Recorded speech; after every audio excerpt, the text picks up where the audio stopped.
ஜெபம் வந்து எப்படிப்பட்டதாகும்?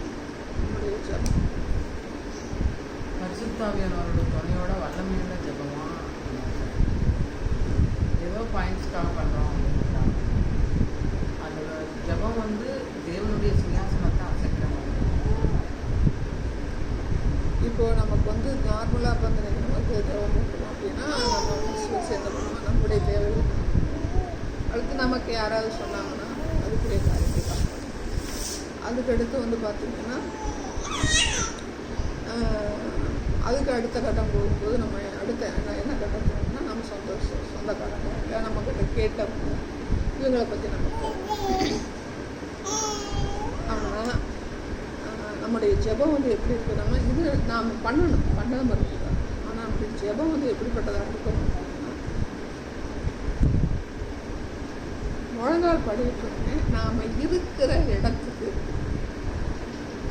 இருக்கிற இடத்துக்காக ஜெபம்.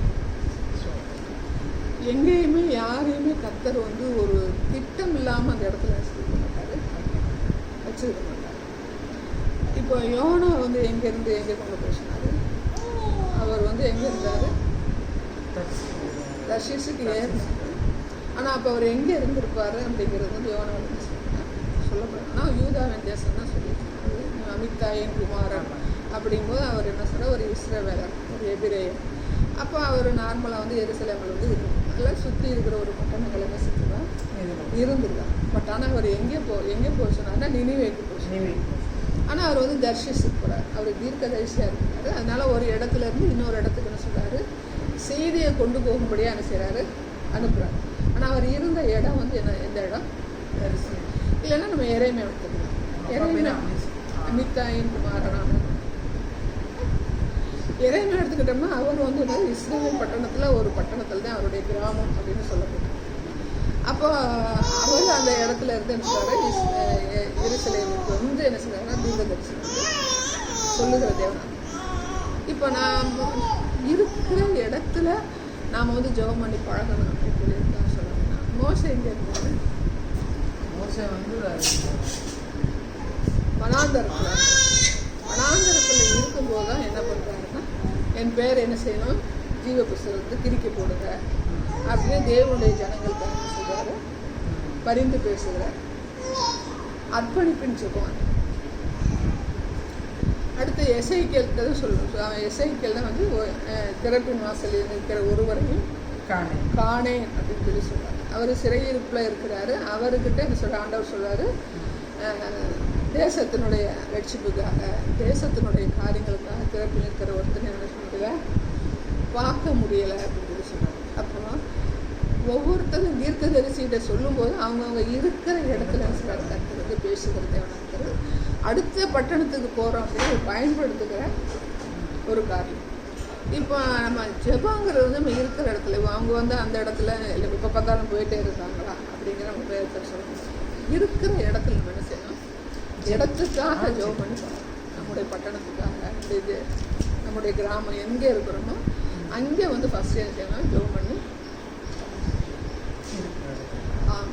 ரெண்டாவது, நாம் ஒரு கிராமத்தில் இருந்தோம்னா அடுத்து எங்கே ஜெபம் பண்ணணும், கிராமத்தை விட்டுட்டோம்னா அடுத்து ஒரு சிட்டிக்குள்ளே. இப்போ நம்ம வாடிப்பட்டில் இருந்தோம்னா மதுரைக்காக என்ன செய்யணும், நம்ம ஜெபம் பண்ணி பாடணும். அடுத்து வந்து தமிழ்நாட்டுக்காக ஜெபம் பண்ணி பாடணும். அடுத்து வந்து இந்தியாவுக்காக ஜெபம் பண்ணி கற்றுக்கணும். இப்போது எஸ்தர் வந்து எப்படி ஜெபம் பண்ணால், செத்தாலும் சாகிறேன் எங்கேருந்து பண்ணுன்னா சூசான் அரண்மனையில் இருந்து பண்ணுனா இஸ்ரவேல் ஜனங்களுக்காக, தன்னுடைய தேசத்தின் மக்களுக்காக ஜெபம் பண்ணார். அப்போ அவர் எங்கேருந்து கர்த்தர் கொண்டு வந்தார்னா, அவர் ஏதோ ஒரு பட்டணத்தில் இருந்துருவார். ரைட்டா? அவங்க இருந்த சிறையிருப்பு தேசத்தில் வந்து ஏதோ ஒரு பட்டணத்தில் ஒரு கிராமத்தில் இருந்தாலும் எங்கே கொண்டுட்டு வராரு, சூசான் அரண்மனை கொண்டுட்டு வராரு. ஆனால் ஜெபம் பண்ணது யாருக்காக ஜெபம் பண்ணுறா, தன்னுடைய ஜனங்களுக்காக, தன்னுடைய தேசத்தின் மக்களுக்காக. அந்த சூழ்நிலையை நம்ம படிக்கிறோம். மற்றபடி அவன் எதுக்காக பண்ணனாங்கிறது நமக்கு வேதத்தில் சொல்லப்படணும். இவர் உபவாசம் பண்ணி ஜெபிக்கும் போது மொர்தெகாய் தன்னுடைய ஜனங்களுக்காக செய்கிறாரு, ஜெபம் பண்ணி பழகுறாரு.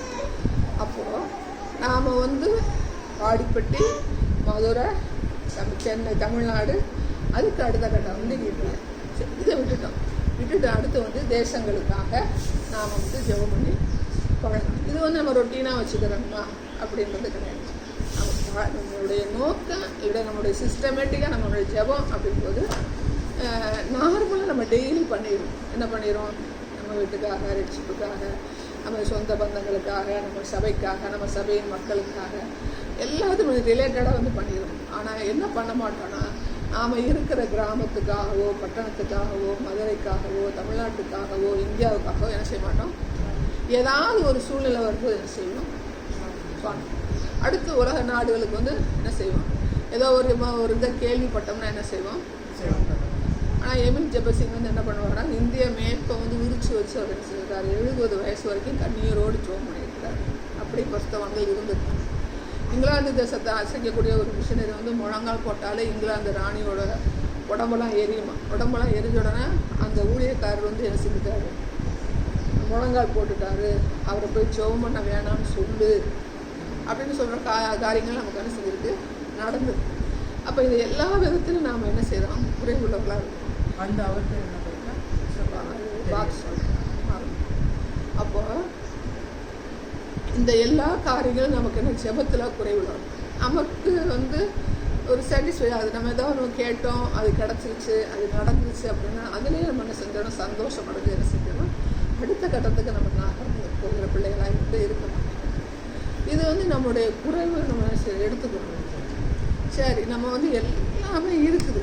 ஆனால் இப்போ டோட்டலாக நம்ம ஒரு திறப்பின் வாசல் நின்று ஜபிக்கிற மாதிரி, மோசை மாதிரி ஒரு ஜபிக்கிற மாதிரி, இல்லை நம்ம சொல்ல இங்கிலாந்து தேசத்து மிஷினரி ஜபிக்கிற மாதிரி நம்ம என்ன சரி உருவாக்கப்படலைன்னு நம்ம நினைக்கிறோம். ஆனால் தேவனுடைய கரத்தில் நம்ம கொடுக்கும்போது என்ன பண்ணுவார், அதுக்கேற்ற இது பயன்படுத்துவது கிடையாது. அதுக்கேற்ற பாதையில் ஜெபத்தில் நம்ம நடத்துகிற தேவன். அதாவது ஒரு தேசத்துக்காக நம்ம அழுது புலங்கும்போது நம்ம பாப்புலாரிட்டி ஆகிறதுக்கு ஆக முடியாது.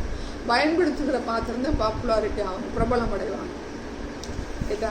பயன்படுத்தும் போது பயன்படுத்துகிற பாத்திரம் என்னன்னா பிரபலமாகும். ஆனால் இந்த திறப்பின் வாசலில் நிற்கிற ஜெபம், இப்போ ஒருவனையும் காணேன்னு சொல்லி சொன்னார். அப்போ அதுக்காக யாரையும் ஆளை தேடி கண்டுபிடிச்சாரா? பதில் சொல்லப்படலை. யாராவது ஜெபிச்சிருக்காங்களா? பதில் சொல்லப்படலை. ஆனால் ஒவ்வொருத்தரும் ஒரு காரியம் பண்ணியிருக்காங்க. அந்த காரியத்தினுக்கு அவன் வெளிப்படுறாங்க. அப்போ ஜெபம் அப்படிங்கிறது எதை அசைக்கும்? பரலோகத்தை அசைக்கும். முதல்ல அதை நம்ம புரிஞ்சுக்கணும். ஜெபங்கிறது என்ன செய்யும்? பரலோகத்தை அசைக்கும். பிரதிபலன் எதிர்பாராமல், பயன்படுத்த வேணுங்கிறத எதிர்பாராமல் நம்ம ஜெபிக்கும் போது தான் நம்முடைய கிராமத்தில், நம்முடைய பட்டணத்தில், நம்முடைய நாட்டில், நம்முடைய தேசத்தில், உலகத்தில் இந்த காரியங்கள் செய்யணும், பிரதிபலிக்கும். இன்றைக்கி இஸ்ரவேலில் ஆமாம் பிரதிபலிக்கும். அது வெளிப்படையாக தெரியாது, நமக்குமே அது தெரியாது, வெளிப்படையாக தெரியாது. இன்றைக்கி இஸ்ரவேல் நாட்டில் சண்டை நடக்குதா? நம்ம கர்த்தருடைய இப்படி என்ன செய்கிறோம், காசா பட்டணத்துக்காரங்களுக்காக ஜெபம் பண்ணுறோம், இஸ்ரவேலுக்காக நம்ம ஜெபம் பண்ணுறோம். இவங்களையும் அவங்களும் மனுஷன் நியாயம் தீர்க்க முடியாது. இல்லைன்னு என்ன சொல்லுவாங்கன்னா, இது என்னது, இது ஒரு தீர்க்க தரிசனத்தின்படி என்ன செய்யணும், ஒரு பங்கு கடின மனது உண்டாயிருக்கும். அப்போ அதன் பிரகாரம் கர்த்தர் நடத்துகிறாரு அப்படின்னு நாம் என்ன செய்கிறோம், ஒரு முடிவு உண்டாகும். தீர்க்க தரிசனத்தில் ஒரு பங்கு கடின மனதுண்டாக இருக்கும் அப்படின்னு சொல்லி போட்டிருந்தாங்க. அந்த கடின பங்கு எது அப்படின்னு நமக்கு என்ன செய்யலாம், பூரணமாக வெளிப்படுத்தப்படலை. அவ்வளோ எழுதி வச்சிருக்கிறார். இஸ்ரவேலில் ஒரு பங்கு கடின மனதுண்டாக இருக்கும். ஒரு பெரிய மிஷினரி அவர் எழுதி வச்சிருக்கிறாரு. அதன் பிரகாரம் கர்த்தர் நடத்துவார் அப்படின்னு சொல்லி நாம் முடிவு செய்யக்கூடாது. ஒரு முடிவுக்கு நம்ம என்ன செய்யக்கூடாது, வரக்கூடாது. எந்த பங்கு கடினமானது? இஸ்ரவேல ஒரு பங்கு கடினமானது, புறஜாதிகள் எந்த பங்கு கடினமானது அப்படிங்கிற ஒரு கேள்வி வருதா? வேதத்தை ஒரு காலகட்டத்தில் கர்த்தர் என்ன செஞ்சுட்டாரு, எழுதி வச்சுட்டார். இன்னைக்கு எழுதப்படனா தொடர்ந்து என்ன செஞ்சுதான் எழுதிக்கிட்டே இருக்கலாம். எத்தனையோ விஷயங்கள் நமக்கு நடந்துச்சு, எத்தனையோ தீர்க்கதரிசிகள் எழுதுகிறாரு. இப்போ அதே மாதிரி சனகரிப்பு சங்கத்தில் இல்லை அவர் ஜேம்ஸ் கிங் அவர் என்ன செஞ்சார், எங்கள் பைபிள்லாம் பண்ணுன மாதிரி இன்றைக்கும் பண்ணுறதுக்கு என்ன இருக்குது நமக்கு தெரியாது. ஆனால் அப்படிப்பட்ட ஒரு கூட்டத்தை கர்த்தர் வச்சுருக்கிறார். அப்போ இருக்கிறத வச்சு நம்ம என்ன செய்யணும், அடுத்த கட்டத்துக்கு நம்ம செய்கிறோம். அந்த பின்பற்றுகிறவங்க தேவன் இந்த காலத்தில் வச்சுருக்கோம். அப்போது நமக்கு நம்ம பண்ணுறோம். சரி, இவ்வளவுதான் சொல்லிட்டோம். இப்போ நானே சொல்லிட்டேன், நீங்கள் ஜெபம் பண்ணி என்ன நடந்திருக்கு அப்படின்னு கேட்டால் எனக்கு என்ன தெரியாது. கர்த்தர் விஷயத்தை வெளிப்படையாக வைக்கிற தேவன். ஆனால் ஜெபங்கிறது பார்த்திங்கன்னா ஒரு கடமை. ஜெபங்கிறது நமக்கு என்ன செய்யுது, ஆமாம், நம்ம மேல் வைக்கப்பட்ட ஒரு கடமை. இன்றைக்கி ஒரு பிள்ளை பிறந்தால் அதை செய்கிறோம், படிக்க வைக்கிறோம், வேலை வாங்கி கொடுக்குறோம், கல்யாணம் பண்ணி கொடுக்குறோம். ரைட்டா? அது நம்மளுடைய கடமை. அதில் நமக்கு பிரதிபலன் எதிர்பார்த்தா அது எப்படி இருக்கும்? தோல்வியை தான் வந்து பிடிக்கும். ஒரு பிள்ளை செய்யும், ஒரு பிள்ளை செய்யாமல் போகாது. அப்போ நான் நான் இருக்கிற இந்த வாடிக்கைக்காக, நான் இருக்கிற இந்த மதுரைக்காக, நான் இருக்கிற இந்த தமிழ்நாட்டுக்காக, நான் இருக்கிற இந்தியாவுக்காக நான் ஜெபம் பண்ணேன்னா, இதை இப்போ நான் தொடர்ந்து ஜெபம் பண்ணியிருக்கேன். ஏசப்பா, ஸ்டாலின் வந்துட்டார், என்ன எவ்வளவோ செய்கிறாரு, ஏன் இந்த டாஸ்மாக் கடை அடைச்சாங்க? ஆனால் என்னுடைய ஜெபம் என்ன செய்யலை, கேட்கப்படும். ஆனால் திடீர்னு பார்த்திங்கன்னா பிரேசில் நாடு வந்து கிறிஸ்தவ நாடு அறிமுகப்படுத்துகிறாங்க. அப்போ நான் ஜெபம் பண்ணிக்கிட்டே இருக்கிறேன். இப்போ என்ன சொல்கிறாங்க, அதை பிரகடனப்படுத்துகிறோம், கிறிஸ்தவ நாடுன்னு சொல்லி பிரகடனப்படுத்துகிறாங்க. அப்போ இந்திய தேசம் என்ன செய்யணும், ஒரு கிறிஸ்தவ நாடாக மாறினாங்களே அப்படின்னு நான் வந்து ஜெபம் பண்ணிட்டு இருக்கேன். ஆனால் அந்த ஜெபத்துக்கு என்ன செய்யல, பதில் கிடைக்கல. ஏன் கிடைக்கல அப்படின்னு அவர்கிட்ட நினைச்ச முடியாது, கேட்க முடியாது. இல்லை நான் அவரு போராடி நான் ஜெபிக்கலை அப்படின்னு என்ன செய்ய முடியாது, கேட்க முடியாது. திறப்பின் வாசலில் இப்போ சமீபத்தில் வந்து பிரகடனம் பண்ணுறாங்க. அதுக்கு முன்னாடி ஒரு நாடு வந்து பிரகடனத்துக்காக நம்ம நாட்டில் வந்து மிசோரம் மணிப்பூர் வந்து பிரகடனப்படுத்தல. மிசோரம்ல தான் ஜனாதிபதி வந்து இருந்து பிரகடனப்படுத்தினாங்க, இது கிறிஸ்தவ நாடு, கிறிஸ்தவ நாடு. அப்போ நான் ஜெபம் பண்ணும்போது இப்போ இந்திய தேசம் வந்து அப்படிப்பட்ட ஒரு நாடை என்ன செய்யணும், பிரகடனப்படுத்த வேணும்னு சொல்லி என்னுடைய ஜெபம் இருந்தாலும் என்ன அந்த ஜெபம் என்ன செய்யலை, கேட்கப்படல. அப்போ என்னிட்ட வந்து அந்த ஜெபம் போராடி ஜெபித்தால் தான் அந்த காரியம் நடக்குமா அப்படின்னு எந்த இடத்துல என்ன செய்ய முடியல, சொல்லப்படும். இப்போ யாக்கோபு வந்து போராடி ஜெபம் பண்ணும்போது அவருக்கு என்ன செஞ்சிச்சு, பதில் கிடச்சிச்சு. ஆனால் அவர் பதில் கிடைக்கும் போது அவர் எப்படி ஜெபம் பண்ணாருன்னு அந்த அதிகாரத்தை சொல்லி போராடி ஜெபம் பண்ணார். அப்படிங்கும்போது அவன் அழுதான், கெஞ்சினான் அப்படின்னு சொல்லி வசனங்கள் வந்து இருக்குது. அப்போ அந்த வசனங்கள் கூட அவர் போராடி ஜெபிச்சதுனால கர்த்தர் என்ன செஞ்சார், அவனுக்கு வந்து ஒரு பேரை மாற்றினார், ஒரு ஆசீர்வாதத்தை கட்டளையிட்டார் அப்படிங்கிறது இருக்குது. அப்போது நாம் ஜெபிக்கும் போது நமக்கு என்ன ஆசீர்வாதத்தை கட்டளையிட்டார் அப்படின்னு இதுவரைக்கும் நம்ம போராடி பார்த்தாலும் நம்ம உலக பிரகாரமாக இல்லை, நம்முடைய காரியங்களுக்கு என்ன செய்வோம், போராடி பார்க்கும்போது அதனுடைய ஜெபத்தின் வெளிப்பாடு நமக்கு என்ன செய்யும், தெரியும். ஆனால் இப்படிப்பட்ட காரியங்களுக்கு நம்ம போராடும்போது என்னுடைய போராடுதல் குறைவா அப்படின்னு நினைக்கும்போது அதை நம்ம என்ன செய்ய முடியாது, திட்டமாக ஆமாம் உன்னுடைய ஜெப குறைவால இந்த இந்திய தேசம் ரசிக்கப்படலை அப்படின்னு என்ன செய்ய முடியாது, சொல்ல முடியாது, சொல்லவும் கூடாது. ஆனால் போராடி கொண்டே இருக்கணும்.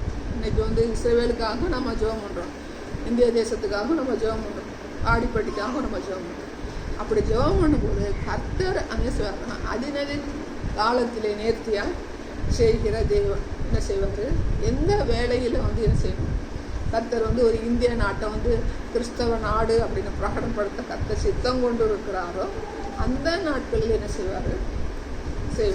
தீர்க்க தரிசனத்தின்படி இந்திய தேசம் எப்படி இருக்குமா, இஸ்ரவேலுக்கு விரோதமாகவே இருக்கும் தீர்க்க தரிசனம். ஆனால் நம்ம போராடுறது நம்ம போராடும் போது நம்ம சொல்லுவோம், இந்திய தேசம் கிறிஸ்தவ தேசமாக மாறணும்னு சொல்லி நம்ம பிரகாரப்படுத்தணும் நம்முடைய ஆசை. அது தீர்க்க தரிசனம் நிறைவேறுதலாம், இல்லை நம்முடைய ஜெபம் நிறைவேறுதலாம் அப்படிங்கிறது வந்து அவருடைய கரத்தில் வந்து இருக்குது. அதுக்காக நம்ம என்ன செய்யக்கூடாது, சோர்ந்து போகக்கூடாது. சரி, நம்ம என்ன வந்தாலும் நம்ம இந்திய தேசம் வந்து எங்கே போகுது, இஸ்ரவேலுக்கு எதிராக தேவனுக்கு எதிரான ஒரு தேசமாக தான் உருவாக போகுது அப்படின்னு நாம் என்ன செய்யக்கூடாது, இருக்கக்கூடாது. பொதுவாக வந்து நம்மளுடைய ஜெபம் எப்படி இருக்குன்னா தன்னலமற்ற ஒரு ஜெபமாக இருக்கும். ஒரு வீட்டுக்காக, ஒரு கல்யாணத்துக்காக, ஒரு ட்ரெஸ்ஸுக்காக, ஒரு காருக்காக, ஒரு ஸ்கூட்டருக்காக என்ன செய்யக்கூடாது, நம்ம ஜெபம் என்ன செய்யக்கூடாது, இருக்கக்கூடாது. இதெல்லாம் கர்த்தர் என்ன செய்வார், ஆட்டோமேட்டிக்காக கொடுக்குற தேவன். கர்த்தருக்குள்ளே வரும்போது என்ன செய்வாங்க, ஆட்டோமேட்டிக்காக கர்த்தர் ஆசீர்வதிக்கிற தேவன்.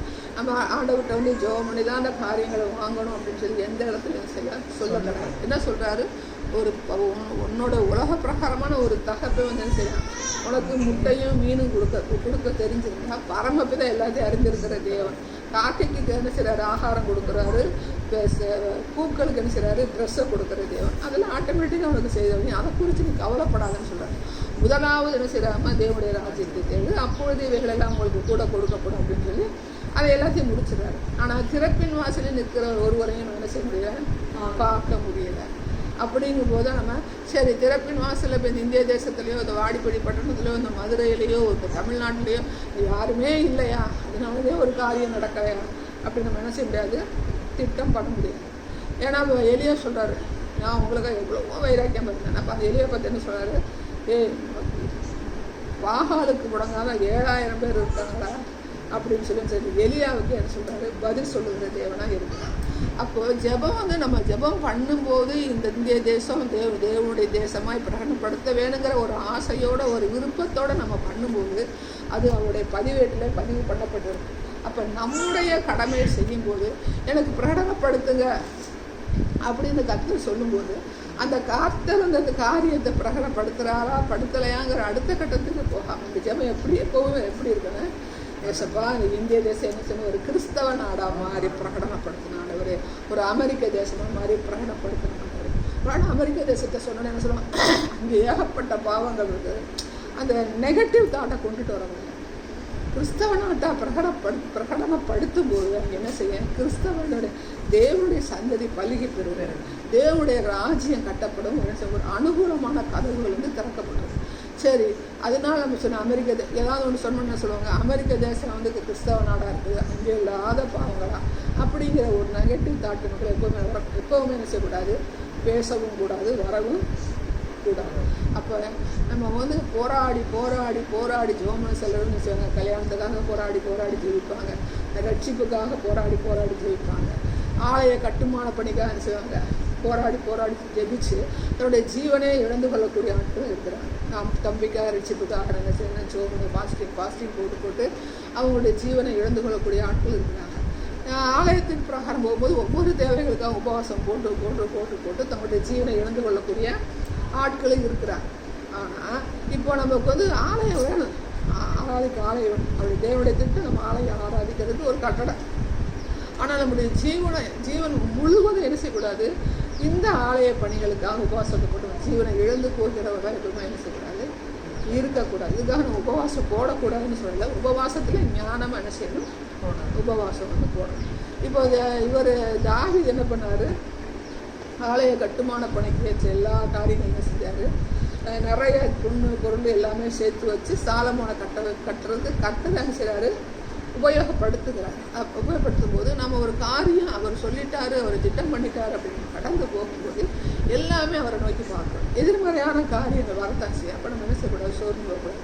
அவர் சொல்லியிருக்கிறார், நான் வந்து என்ன செய்ய மாட்டேன், யோனா மாதிரி என்ன செய்ய மாட்டேன், வேறு இடத்துக்கு போக மாட்டேன், சாலமோன மாதிரி என்ன செய்ய மாட்டேன்னா வழி விலகி போக மாட்டேன். தாவீதை போல கர்த்தர் சேர்த்து வச்சு எனக்கு கொடுத்தாலும் சரி, கோரேஸ் ராஜாவை போல் எனக்கு கர்த்தர் சேர்த்து வச்சு கொடுத்தாலும் சரி, இல்லை நீங்களே பரலோகத்துக்கு எனக்கு எப்படி கட்டளையிடுன்னு எனக்கு தெரியல. ஏன்னா இங்கே அவள் ஆகார் வந்து சூர்வநாதத்தில் இருக்கும்போது சரி அவர் தண்ணீர் ஊற்றி கிடக்கிற தேவனாக இருக்கிறார். ஜனங்கள் வழிநடத்தும் போது கண்மலைகள் தண்ணீர் வரவழைக்கிறது அப்படின்னு இது எல்லாமே நம்ம உருவகப்படுத்தி வேறு எதுக்கோ கொண்டு போயிடும். ஆனால் நமக்கு வந்து வனாந்தரத்தின் பாதையிலே நடத்த சித்தம் கொடுக்குறாருன்னு அந்த பாதையில் என்ன செய்யணும், நம்ம நடந்து ஆகணும். இன்றைக்கி நம்ம போயிட்டு இருக்கோம், வெறும் ஒரு 4 சென்ட் இடம் தான் இருக்குது. அந்த 4 சென்ட் இடத்துல நம்ம என்ன செய்வோம், ஏது செய்வோம். ஆனால் கர்த்தர் சொல்லிட்டார் என்ன பண்ண போகிறோம், நம்ம சரி ஆலயத்தை தொடங்கி தரிசனத்தில் கொடுத்துட்டாரு, வாக்குத்தத்தம் கொடுத்துட்டாரு, திட்டத்தை வெளிப்படுத்திட்டாரு, கடந்து போகிறாங்க வெறுமே என்ன செய்வோம். அப்போ என்ன செய்வோம் அப்படிங்கிற கேள்வி கேட்கும்போது அவருடைய கரத்தில் நம்ம செய்யணும், நம்ம செய்யணும், கடந்து போகும்போது அவர் செய்யலை. நம்ம திறந்த வீட்டில் கூட என்ன செய்யணும், ஜெபம் வர்றாங்க வரல உங்களுக்கு சொல்லிட்டாரா என்ன செய்யணும், அந்த இடத்துல போய் ஆமாம் ஜெபம் பண்ணணும். எனக்கு ஆத்துமாக்கள் கொடுத்து 1000 ஆத்துமாக்கள் 2000 ஆத்துமாக்கள் ஒவ்வொருத்தையும் ஒரு விதமாக பயன்படுத்த வர இதில் பார்த்தோம்.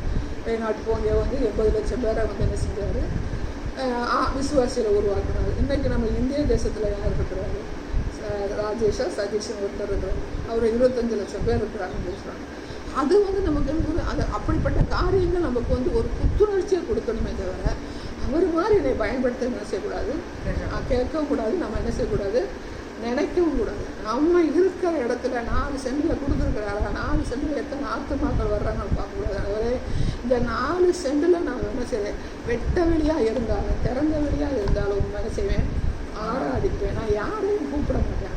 நீங்கள் என்ன செய்யுங்க, ஆத்துமாக்களை கொண்டு வாங்க, கொடுத்தா நடத்துகிறேன், கொடுக்கலைன்னு என்ன செய்ய போகிறேன், நானே நடத்திட்டு போகிறேன். பவுல் சொல்கிறார், அவ்வளோ பெரிய மிஷினர் என்ன சொல்லுவார், எண்ணிக்கை உள்ளவர்களுக்கே நான் என்ன செஞ்சேன், பிரசங்கம் பண்ணது எனக்கு சந்தோஷமாக இருந்துச்சு. அவ்வளோதான், முடிஞ்சு போச்சு. அவ்வளோ பெரிய மிஷினரி என்ன சொல்கிறாரு, எண்ணிக்கை உள்ளவர்களுக்கே நான் என்ன செஞ்சேன், பிரசங்கம் பண்ணேன்னு சொல்லி சொல்கிறார். அப்போ வர்றாங்க வரல. நம்ம பிரசங்கம் பண்ணும்போது ஒரு சீன மிஷினரி ஒருத்தர், அவருடைய பேர் எனக்கு மறந்து போச்சு. அவர் வந்து அவர் ஒரு பெரிய பாஸ்டர். அவர் என்ன செஞ்சுறாங்க, கமிஷனர்னால என்ன பண்ண கொண்டு போயிறாங்க, ஜெயிலில் வந்து அடைச்சா அவர் சண்டே என்ன பண்ணுவார், அவருக்கு கொடுத்த ப்ரெட்டை எடுத்து வச்சுருந்து அதை அவர் அப்பம் திராட்சரச மாதிரி அவர் வச்சு அதை பிட்டு சாப்பிடுவாராம். சண்டே நினைக்கிறேன், சண்டேல வந்து அவர் வந்து கொர்ஷிப் நடத்துவார். கொர்ஷிப் அவர் மட்டும் தான் செல்லில் இருக்கார், சுற்றி யாருமே எந்திரிக்க முடியாது, உட்கார முடியாது, குனிஞ்சிருக்க முடியாது மாதிரி இருக்கும். அதில் முழங்கால் போட்டு அவர் ஆராதனை நடத்துவார். ஆராதனை நடத்தும்போது அவர் என்ன சொல்லுவாரா, இருக்கிற கல் செங்கல் சுவர் எல்லாமே என்னது ஆத்மா. தேவதூரோடு சொல்லி நான் நினைக்கிறேன், இருக்கிற செங்கல் கல் சுற்றி இருக்கிற சுற்றி செங்கல் சவரிச்சு நடத்திருப்பான். இந்த சுவரில் இருக்கிற எல்லா சவர், மண், சிமெண்ட் எல்லாமே ஆத்மாங்க. இவங்க எனக்கு கேட்குறாங்க. அப்படி சொல்லி தான் சண்டே சர்வீஸ் நடக்கும். ஆனால் அவர் வெளியில் வரும்போது அவருக்கு கோடிக்கணக்கான ஆத்மா, லட்சக்கணக்கான ஆத்மாக்கள் கர்த்தர் கொடுத்தார். அவர் கொடுக்குறாரு. அவர் சொல்கிறத என்ன செய்யணும், நாம் செய்து முடிக்கணும். என்ன சொல்கிறாரு, கானா திராட்சை தோட்டத்தில் கல்யாணத்தில் என்ன சொல்கிறாரு, அவர் சொல்கிறபடியே செய்யுங்கள். தண்ணீரை திராட்சரசமாக மாற்றுகிற தேவன் கல்யாண வீட்டுக்கு மட்டுமல்ல, எல்லா இடங்களிலும் அவர் என்ன செய்கிறாரு, சர்வ வல்லமை உள்ள தேவன். அவர் சொல்ல ஆகும், அவர் கட்டளை இடங்கள் இல்லாதவைகளை இருக்கிறவைகள் இருக்கிற தேவன். அனாந்தர பாதையிலே அவன் நடத்தினாங்க. மரண இருளிலே பள்ளத்தாக்கிலே நடந்தாலும் நீர் என்னோடு கூட இருக்கிறேன். உடனே என்ன செய்வோம், ஒரு கஷ்டமான சூழ்நிலை, அப்போ தான் என் கூட இருப்பார். இது ஒரு வனாந்தரமான இடம், போது நமக்கு 4 சென்ட் இடம் தான் இருக்குது. இது நமக்கு என்ன, நமக்கு யார் கொடுக்குறாரு, நமக்கு யார் செய்வார்? நம்ம எப்போவுமே அப்படிப்பட்ட சாதகத்தை பார்த்து என்ன செய்யலாம், பழகி போயிடணும். ஆனால் அது அந்த காரியங்கள் என்ன செய்கிறாரு, உடச்சி என்ன செய்கிறாரு, நம்மளை அவரே நோக்கி பார்க்கக்கூடிய காலங்கள் இன்னைக்கு என்ன செய்கிறார், நம்ம வந்து வச்சிருக்கிறார். அப்போ நம்ம என்ன செய்யணும்னா, திறந்த வெளியாக இருந்தாலும் சரி, இருக்கிறத கொண்டு நம்ம என்ன செய்யணும், அவரை ஆராதிக்க தெரிந்து கொள்ளணும். அதே மாதிரி சரி, இதுக்காகவே நம்முடைய போராடி நம்முடைய வாழ்க்கை என்ன செய்யக்கூடாது, தொலைச்சிடக்கூடாது. நம்ம ஜெபம் எப்படி இருக்கணும், இந்த காரியத்தை செஞ்சாலும் பொதுநலமான ஜெபம், உலகத்துக்கு எல்லா காரியங்களுக்கும் பண்ணுகிற ஜெபம் பண்ணுகிறோம்னா இருக்கணும். கடமைக்கு வந்து தேவனுடைய சமூகத்தில் வந்து ஒரு 3 பாட்டை படித்து கொஞ்ச நேரம் ஆராதிச்சுட்டு கொஞ்ச நேரம் அவருடைய வார்த்தையை கேட்டுட்டு கடந்து போயெல்லாம் இருக்கக்கூடாது. இன்றைக்கி வந்து ஒரு ப்ரேயர் ஆரம்பித்தோம்னா ஒரு 1 மணி நேரம் ஆராதிக்கும், ஒரு 1 மணி நேரம் அபிஷேகத்திற்கு செய்யணும், ஜனங்களை வழி நடத்தணும், ஒரு 1 மணி நேரம் தேவனுடைய வார்த்தை என்ன செய்யணும், சொல்லணும். அப்போ கிட்டத்தட்ட ஒரு 3 மணி நேரம் செலவு பண்ணணும். ஆனால் அதுக்கு நம்ம என்ன செய்யறதில்ல, பொறுமையாக இருக்கிறது.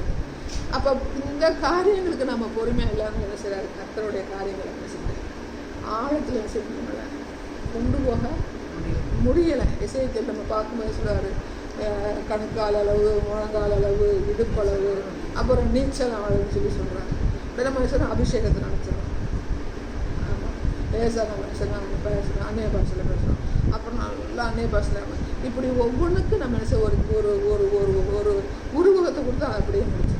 எல்லா காரியங்களும் தேவனுடைய சமூகத்தில் வந்தோம்னா, இன்றைக்கி சண்டே சர்வீஸ் எப்படி ஆகிப்போச்சுன்னா 1 மணி நேரம் சர்வீஸ் ஆகிடும்.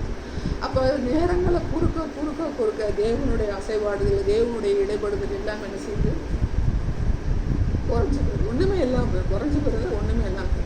தேவனுடைய சமூகத்துக்கு வந்தோம்னா ஒரு 3 மணி நேரம் என்ன செய்யணும், செலவு பண்ண கற்றுக்கணும். தேவனுடைய சமூகத்துக்கு ஜெபத்துக்கு வந்தோம்னா ஒரு 3 மணி நேரம் என்ன செய்யணும், ஜெபம் பண்ண கற்றுக்கணும். குறைஞ்சது இப்போ நம்ம அதை வந்து தசம போக அப்படின்னு போக வேண்டியது. 1 மணி நேரம் என்ன செய்யணும், ஆடி சந்தோஷமாக ஆராதிக்கும் போது தான் உங்கள் மனசு வந்து என்ன செய்யும், ஒரு மனப்படும். உளவியல் பிரகாரம் ஒரு மணி நேரம் வந்து ஆடி பாடி குதிச்சாலும் ஒரு மனப்படும். தேவனுடைய அபிஷேகத்தில் வந்து நம்மளுடைய சரீரத்தை எல்லாம் அபிஷேகத்தில் அந்நிய பாஷையில் நிரம்பும் போது தான் ஆவியும் ஆத்மாவும் இணைஞ்சு தேவனுடைய வார்த்தைகளை கேட்கறதுக்கு அது ஆயத்தம். 1 மணி நேரம் தேவனுடைய வார்த்தைகள் நம்ம தியானிக்கும் போது தான் அவர் என்ன சொல்ல வர்றாரு அப்படிங்கிற இருதயத்துக்குள்ள என்ன செய்யும், ஊடுருவி பாய். 10 நிமிஷம் வார்த்தைகளோ, 10 நிமிஷம் ஜெபமோ, 10 நிமிஷம் அபிஷேகமோ, 10 நிமிஷம் ஆராதனை என்ன செய்யாது ஒரு மனுஷனை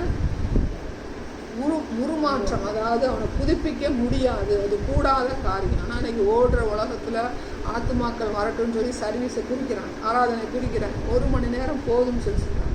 அப்படிப்பட்ட ஆராதனை என்ன சொல்கிறேன்னா அது வேண்டியதே இல்லை. அப்படி சண்டே சர்வீஸுக்கு நீ 1 மணி நேரம் நீ வந்துட்டா போதும் அப்படிங்கிற சர்வீஸு அது தேவையே கிடையாது. அது தேவனை அவமதிக்கிற காரியம். நீ 3 மணி நேரம் வச்சு அவன் வரமாட்டேன் அப்படின்னா வராடி போகிறேன். அதனால உனக்கு என்ன பிரயோஜனம்? தேவன் என்ன அவர் என்ன சொல்கிறாரோ அதன்படியே செய்யுங்கள் வசனம் இருக்கு இல்லையா? அதை கானான் தேசத்து காணா விட்டு கல்யாணத்துக்கு போகிற வசனம் கிடையாது. என்ன சொல்ல வர்றாரு அந்த திட்டத்தை நம்ம உருக்குலைச்சாலே நம்ம என்ன வரோம்? யோனாவை போடணும். அப்போ நீ திட்டம் செய்த மாதிரி இல்லையே, எனக்கு திட்டத்தை வெளிப்படுத்திட்டாரு, நான் திட்டத்தின்படி நான் நடந்து போகிறேன், 1 மணி சர்வீஸ் போதும்னு சொன்னீங்கன்னா யோனாவுக்கும் உனக்கு என்ன வித்தியாசம்? அதை என்றைக்குமே தேவனுடைய சட்டத்துக்கு விரோதமாக, தேவனுடைய திட்டத்துக்கு விரோதமாக செயல்படாத ஒரு மனிதன் நம்ம நினைக்கிறோன்னா